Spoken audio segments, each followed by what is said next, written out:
Selamat malam Mbak Ratni. Selamat malam. Boleh kami tahu pekerjaan Mbak Ratni sehari-hari sebagai apa ya? Ya Mas, ini saya pemilik warung gudeg. Pemilik warung ya? Ya. Oke, apa yang mau kamu ceritakan pada kami Mbak? Iya Mas, ini dulu awalnya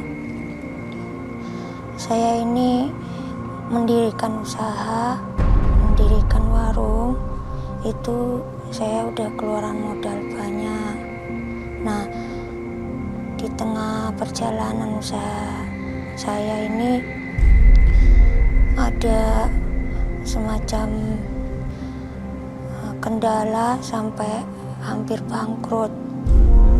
Nah, waktu itu saya utangnya udah makin banyak, nggak terhitung banyaknya, sampai saya putus asa sendiri karena suami saya juga sudah ninggalin saya.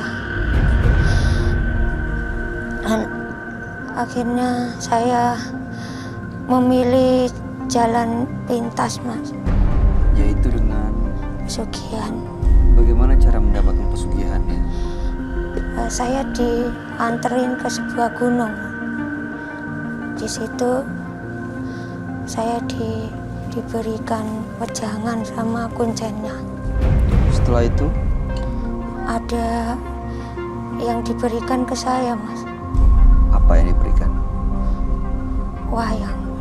Wayang. Ya. Lalu dapat pesugihannya.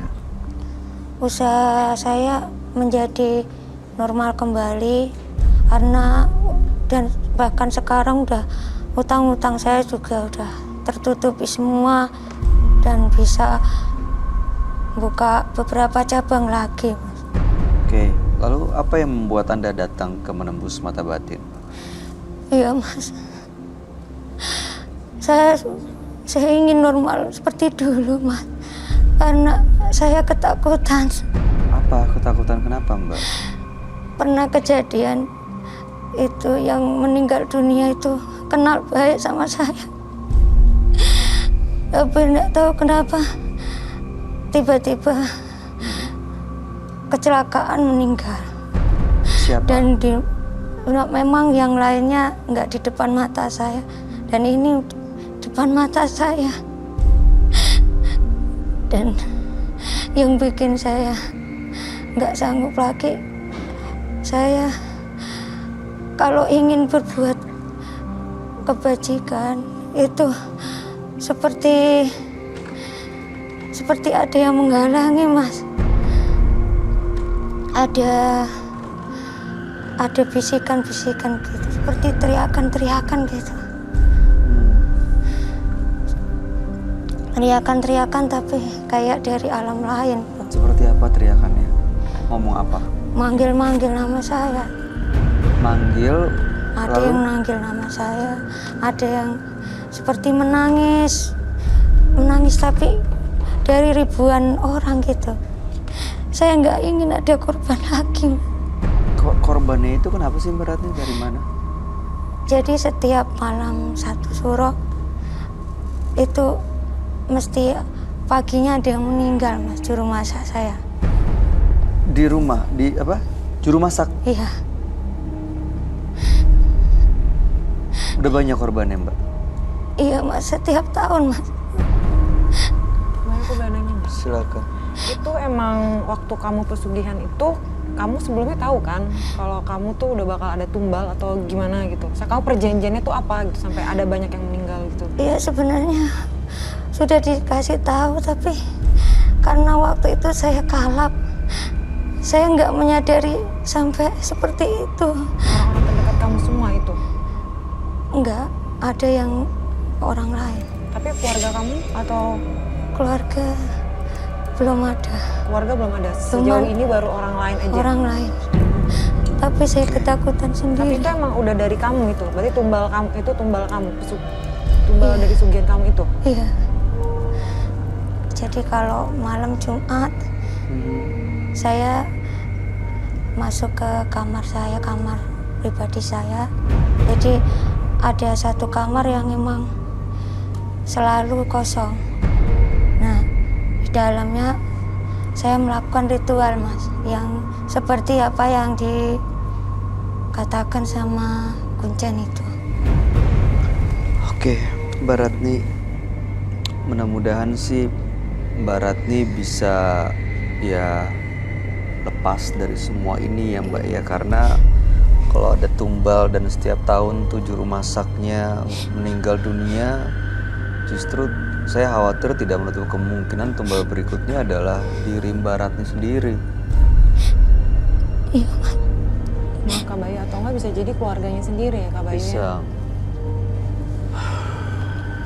Mbak Ratni, mudah-mudahan Mbak Ratni rela untuk cerita semuanya lengkap dan detail supaya bisa mendapatkan solusi terbaik pada sahabat kami.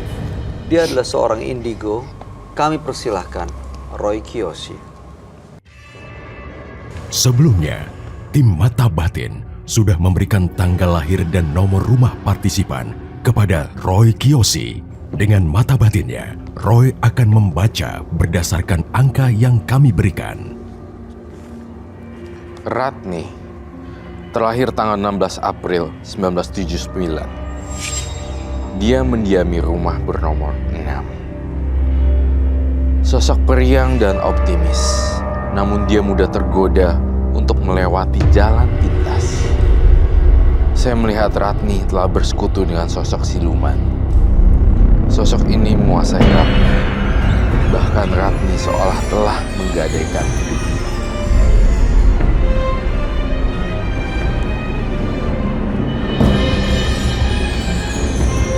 Saya melihat siluman wayang berada di balik tubuh Ratni.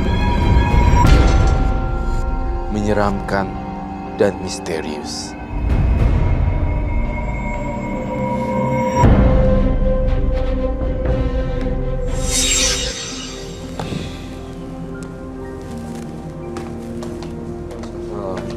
Selamat malam, Roy. Silakan duduk.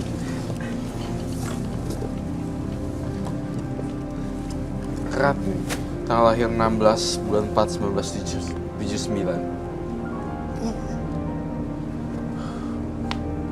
Saya kasihan lihat Mbak Ratni di sini. Kenapa, Roy? Saya nggak tega melihat Mbak Ratni karena dia sosok orang yang saya rasa, saya lemah kalau lihat gini-ginian ya. Apa yang kamu lihat seperti apa? Soalnya dia tadi cerita dia memiliki pesugihan wayang, tapi justru udah banyak tumbal yang akhirnya harus dikorbankan. Iya, jadi dia melakukan kesalahan fatal yang sebenarnya dia nggak tahu dia ngelakuin apa, akhirnya makan tumbal deh. Dan dia sekarang nyeselnya minta ampun. Tapi di sini saya ngeliat ada arwah cowok agak gemuk dan dia di samping kiri kamu. Itu siapa ya? Yang koki-koki atau juru masak yang sudah meninggal ya? Ada yang badannya 170-an tapi badannya agak gemuk gitu. Itu namanya siapa ya? Itu kalau malam Jumat itu saya manggil Semarnya itu. Dari Semarnya? Iya, yang Dari wayangnya? siluman wayangnya itu saya panggil. Dia menurut Kuncen itu kan suruh manggil kalau habis maghrib, nanti kalau sebelum subuh nanti harus dibacakan lagi biar kembali gitu. Nah itu yang dipanggil termasuk arwah yang sudah meninggal, termasuk... Saya kurang tahu apa yang saya panggil, tapi Oh, dia nggak tahu? dari Kuncennya itu berikan mantra seperti itu, Mas. Apakah Mbak Ratni membawa barang-barang yang dibutuhkan untuk memanggil arwah-arwah tersebut kah? Iya. Bawa. Bolehkah saya lihat? Silakan, Mbak.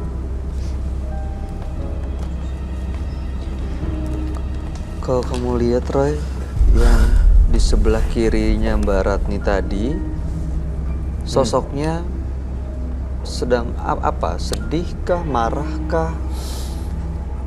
Sedih kenapa dia meninggal. Jadi, ya kenapa gue gitu ya mestinya meninggal gitu. Kenapa gue gitu. Dan mukanya warnanya biru. Kayak tidak ada masuk Nggak ada, oksigen. nggak. Maksudnya kehabisan napas gitu? Iya, betul sekali seperti itu. Aduh, itu apa ya?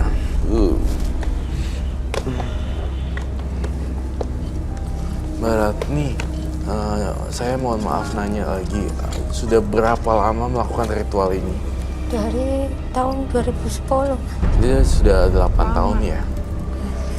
Berarti setiap tahun sudah ada 8 korban dong, Pak? Lebih, Mas. Aduh, gimana ya? Tapi saya sudah berusaha, Mas Roy. Berusaha mau mencari tempat yang di gunung itu. Saya nggak mau lagi gitu. Saya udah tanya ke sana kemari, nggak ada orangnya. Kuncennya hilang? Iya, nggak ada. Sering banget kejadian kayak gini ya, Roy? Iya, sering banget. Kalau boleh saya tahu, itu arang ya? Iya. Terus kemudian di balik gucinya itu ada apa ya? Ini ada beras kunyit. Beras kuning itu yang dimasak atau? Beras kunyit ini saya bikin sendiri. Saya campur dengan kunir. Kunyit. Nah, dibacain mantra kalau pas. Boleh saya dengar mantranya dan bagaimana cara peragaannya kah? Tapi gimana Mas kalau Ada yang meninggal? kalau ada yang merasukin gitu? Gak apa-apa, harusnya sih aman di lokasi ini.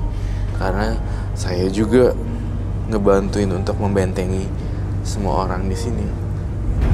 Biasanya kalau mengucapkan mantra itu ada makhluk yang datang gitu ya? Iya, tapi biasanya itu malam Jumat. Oke. Habis maghrib. Kalau lain itu nggak pernah. Ya supaya bisa benar-benar bersih, sebaiknya coba aja dilakukan dan dipanggil Mbak, biar Roy juga bisa komunikasi dengan siapapun itu. Iya Mas Roy, satu lagi Mas Roy. Ini yang saya rasakan saat ini tuh, saya malah kalau saya mau berhenti itu aku kayak ada yang membisikkan, memperagakan, kayak orang saya disuruh bunuh diri gitu. Iya, saya lihat itu sih. Kalau saya lihat gunting, seperti ada yang Iya. mau menusukkan ke perut saya. Kalau saya lihat pisau, seperti ada yang ngajarin saya Untuk bunuh. melakukan bunuh diri gitu, Mas. Setiap malam saya ketakutan. Bahkan kadang-kadang saya membayar orang untuk nemenin saya, Mas. Karena saya tersiksa, Mas. Aduh, Saya ketakutan, Mas. Justru ini harus dihilangin ya, ketakutannya juga. Dia setiap sendiri bawaannya kalau ngeliat pisau mau langsung masukin ke badan Jangan gitu ya. Kalau Harus di tempat ditemenin orang. yang tinggi juga kayak suruh terjun gitu, Mas. Saya udah nggak sanggup lagi, Mas. Nggak tenang hidup saya. Itu siapa yang bisikin itu, Roy? Kok saya lihat nenek-nenek ya? Kamu pernah lihat nenek-nenek itu enggak? Dulu pernah di bawah pohon jambu di kampung saya. Melihat nenek-neneknya? Ya, Mohon maaf ya, saya minta izin.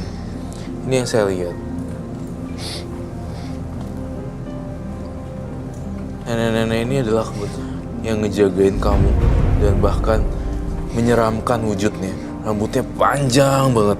iya, Mas. Ngejagain dia, Roy? Ngejagain dalam artian kurang apa namanya, dalam artian memang sangat buruk. Saya melihat kekuatannya besar sekali sang nenek-nenek ini. Gak mau cucunya atau cicitnya, saya nggak tahu nyebutnya seperti apa, tapi kamu seperti beneran dirasuki oleh orang lain di sini. Saya ngeliat kamu tuh udah tua banget loh, dan umur kamu di atas, maksudnya penunggu di badan ini benar-benar di atas ratusan tahun. Ada yang pernah nemuin saya 2 kali. Itu dia rambutnya panjang, udah tua banget.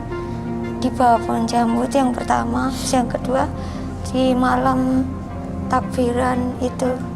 Baru-baru ini Ya, Kapan? malam hari raya tahun ini. Malam Nemuin hari terus raya ngapain? tuh. Iya, dia di atap rumah saya. Kayak ngerangkak gitu. Ini yang ngajak kamu bunuh diri bukan? Saya kurang tahu. Cuman saya rasa saya ketakutan.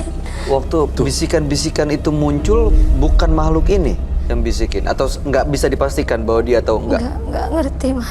Iya. Cuman seperti ada yang ayo kayak ngajarin kalau gini kayak diperagain di mata saya, di depan mata. Itu kamu, kalian berdua lihat gak? Ini ada sosok nenek-nenek depan kita. Iya. Kamu lihat baik-baik deh. Ini adalah proyeksi yang saya lihat di alam pikiran saya. Saya melihat nenek-nenek dan luar biasa tajam sekali kalau Iya, saya kekuatan. ngeliat sosok nenek-nenek ini. Dan bagaimana, mohon maaf saya lupa tadi untuk mempraktekannya. Ada mantranya. Silakan dipanggil mantranya seperti apa. Itu nggak apa-apa, Kak. Nggak Ini apa-apa. apa, Ra?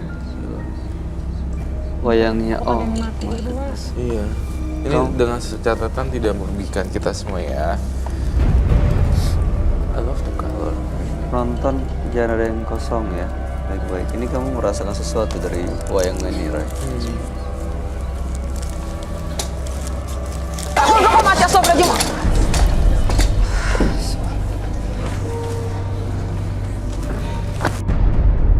Aku denger loh, Kak. Iya. Kak denger nggak? Dengar, itu nggak bisa diremehin karena memang kekuatannya, aduh. Udah kuat banget kan? Iya, tua sekali nenek-nenek. Udah. Buat untuk nahan. Kak, Kenapa, Ray?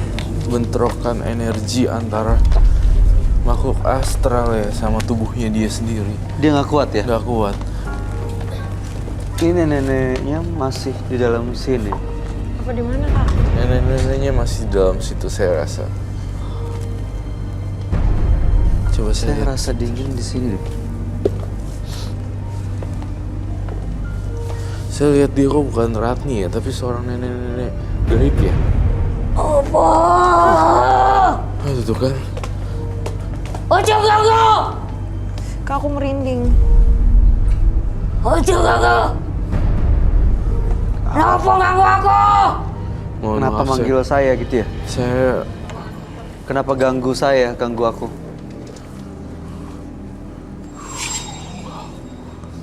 Bisa. Ojo dong ganggu aku. kamu kan yang selalu bisikin untuk bunuh diri bukan? Ratni supaya mati.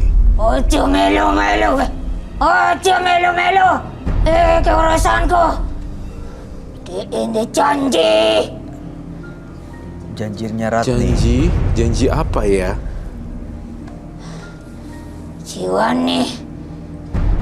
Jiwani deh. Jiwanya dia. Jiwanya sendiri. Kontrak karo aku. Udah kontrak, Kak. Udah ada perjanjian gaib kayaknya. Apa? Apa ganggu aku? Apa? Enggak, Nek. Enggak, Nek. Enggak. Nggak ada yang ganggu nenek kok. Nenek maunya apa? Nenek mau apa? Aku butuh nyawa. Aku butuh nyawa. Nyawa. Aku butuh nyawa nih. Nyawanya siapa? Nyawa nih dek. De, siapa dia? Ratni. Oh. Ya wes janji. Janji karo aku. Janji karo aku. Kalau enggak dipenuhi, apa yang akan terjadi, Nek? Aku butuh ji. Saya minta dupa. Aku seneng dek.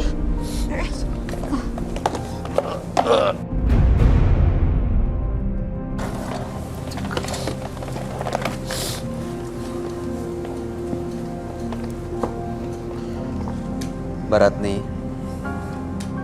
Baratni. Baratni. Sudah. Mas. Dia nggak tahu ya. Dia Bukan kali, nggak tahu sama sekali tuh lihat Si Mbak Ratni tuh bener-bener dikuasain nenek-nenek nih.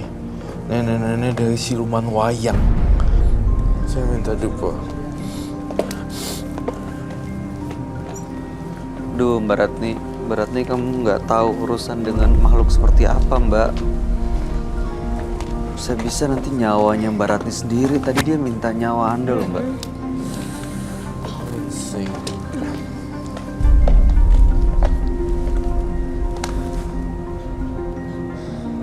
Bisa enggak? Saya masih ingin bertanya lagi. Selain nenek-nenek, saya ngerasa masih ada makhluk lain lagi yang ingin saya undang. Arwah gentayangan dari koki tersebut. Yang tadi yang kamu bilang laki-laki di samping kirinya dia. Yang gede itu ya Kak? Betul sekali. Mas Roy, ya takut.